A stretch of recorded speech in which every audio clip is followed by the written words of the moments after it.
Hello, good morning sa lahat. So, for those aspiring tutors, especially with no experience, let me share a simple tip for all of you. I started way back 2011 and I'm going to be celebrating my 14th year this coming November as an ESL tutor.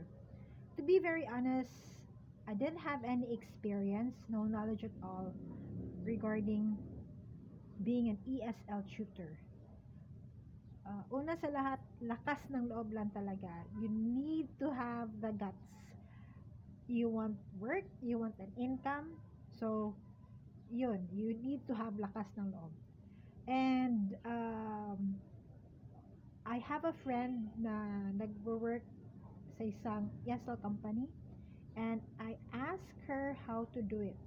So she was kind enough to tell me how to do it properly.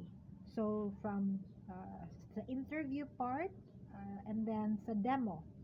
So sa demo, talagang nakailang ulit akong nag-demo kasi nga hindi ako marunong kasi wala akong experience. But hindi ako nag-give up. So siguro 100 times akong paulit-ulit na nag-practice na mag-demo lesson.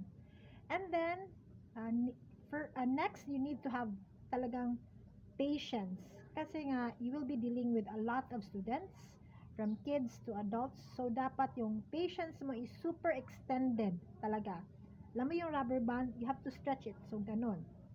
Next, you have dedication. Hindi pwede na hindi ka dedicated. If madali kang magalit, this is not for you. So you have to be dedicated, you have to be patient, and then you need to know how to get the interest of your students, especially with kids. So and then if you really are good in the English language, that's a plus. So dati kasi I worked in the call center industry for more than 7 years, and then I stopped kasi lagi na akong nagkakasakit kasi parang hindi ko na kaya yung graveyard shift. So I decided to work as an ESL tutor. So to make the long story short, I'm now gonna be celebrating my 14th year as an ESL tutor. Okay?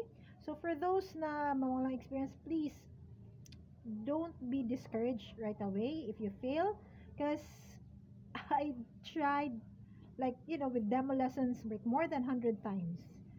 So don't give up. That's the key there. Okay? If you know that you have the K, if you can speak English well, if you're dedicated, if you're passionate, if you really have the heart of teaching, please don't give up on that dream. Okay?